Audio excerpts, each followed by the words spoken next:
ድንች ማለት ነው ይቀቀላል። ድንቹ ከተቀቀለ በኋላ ደቆ ይከተፋል። በጣም ደቆ ከዛ አብሮ ከገንፎ ጋር ይቀላቀላል ማለት ነው። ይህ ምጥን ዱቄት ነው። ለምሳሌ ምጥን ዱቄት ነው የኛ አሁን ማለት ነው። እንዴት እንደሚጨመር እናሳያችኋለን።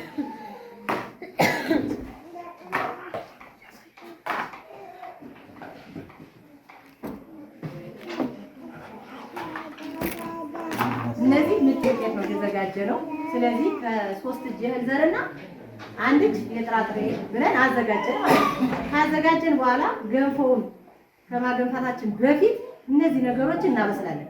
ለምሳሌ ጎመኑ ወይም ቆስጣው እንቀቅላለን። መጀመሪያ እናጥባለን። ልጭ አድርገን እናጥባለን። ይታጠባል መጀመሪያ ከመቀቀላችን በፊት ማለት ነው። ምክንያቱም የምናጥበው ለምንድን ነው?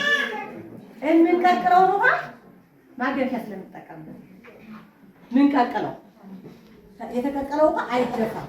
መጀመሪያ ነው የምናጥበው። ከዛ እናጥብና እንቀቅለዋለን። ያንን የቀቀልነውን ጎመን በማንኪያ እናወጣለን፣ ወደ ሳህን እናወጣለን። ያንን ውሃ ለምንድን ነው የምንጠቀመው?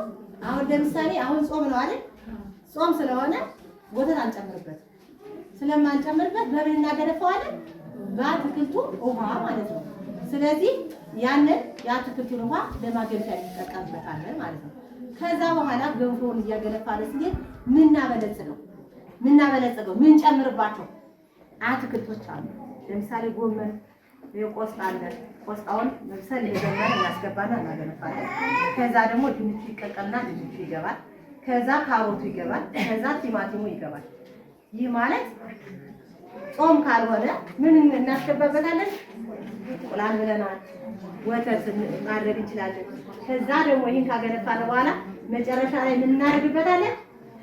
አይወዲን ጨው አይደል? አይወዲን ጨው እናደርጋለን ማለት ነው። አይወዲን ጨው ስንጠቀም መጀመሪያ ከውሃው ጋር ማድረግ የለብንም። መጀመሪያ አይገባም። ምክንያቱም ጨው አይወዲንነቱን የሚያጣው ባያያዛችን ባጠቃቀማችን ነው። ለምሳሌ መጀመሪያ የምንጨምረው ከሆነ በትነት መልክ ይወጣና ጥቅም የለውም፣ ለኛ አይጠቅመንም ማለት ነው። ስለዚህ መጨረሻ ላይ አሁን ወጥ ሰርታችሁ ስታወቁ ምን ሰዓት ነው የምትጥሉት? ጨው ሊወጣ ሲላል የተፈጨ ከሆነ ከወጣ በኋላ መጨመር ይችላል። የተፈጨ ከሆነ ፍሬ ጨው አሁን አይወዲን አለው ከሁሉም ጨው። የታሸገው ጨው ብቻ አይደለም አይወዲን ያለው፣ ጥሬ ጨው የሚባለው አለው አይወዲንነት። በሱዳን የሚመጣ ጨው ብቻ ነው አይወዲን የሌለው። በሱዳን የሚመጡ ጨዎች አይወዲን የላቸውም።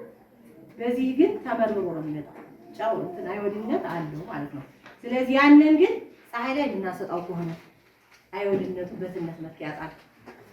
ብዙ ጊዜ ከጥለን አብረን ከክኩ ጋር ጥለን አብረን እናበስለው ከሆነ በትነት መልክ ይጠፋል። አይወዲንነቱን አላገኘነውም።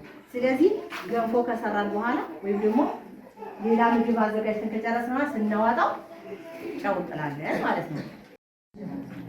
የሚያጠቡ እናት የነፍሰ ጡር እናቶች ለመብላት የተፈቀደው ሁሉንም ምግብ አይነት እንዳይመገቡ የሚከለክላቸው ሳይንሳዊ ምክንያት የለም። ስለሆነም ሁሉንም የምግብ አይነቶች አመላክነው በመመገብ ራሳቸውና ልጆቻቸው ያረገዘች ከ12 ሳምንት በታች ነው ወደ ጤና ጣቢያ እንድትሄድ የሚፈቀደው። ወዲያው እንዳረገዘች ማለት ነው። እናንተ አሁን ከዚህ በኋላ እንዳረገዘች ወዲያው ከኛ ይልቅ ከጤና ኤክስቴንሽን ይልቅ ለማን ይነግራሉ? እርግዝናቸውን ለእናንተ ለጎረቤት አይደል? ስለዚህ በእርግዝና ወቅት ቢያንስ 90 እና ከ90 እስከ 180 የደም ማነስ መከላከያ እንክብል እንድትወስድ ይመከራል። ነፍሰ ጡር እናት 8 ጊዜ የሕክምና ክትትል ማድረግ አለባት። ድሮ 4 ጊዜ ነበር፣ አሁን ደግሞ 8 ጊዜ ክትትል ማድረግ አለባት። ስላመጋገብ ምክክር ታደርጋለች። ስላመጋገቧ ቅድም ስንል የነበራቸውን እነዚህ 5 የምግብ ግሩፖችን ይመገባል ያለ። ስለዚህ ምክር ከማን ታገኛለች? ከተኛው ማለተኛ ታገኛለች። የት መውለድ እንዳለባት ደግሞ ትወስናለች።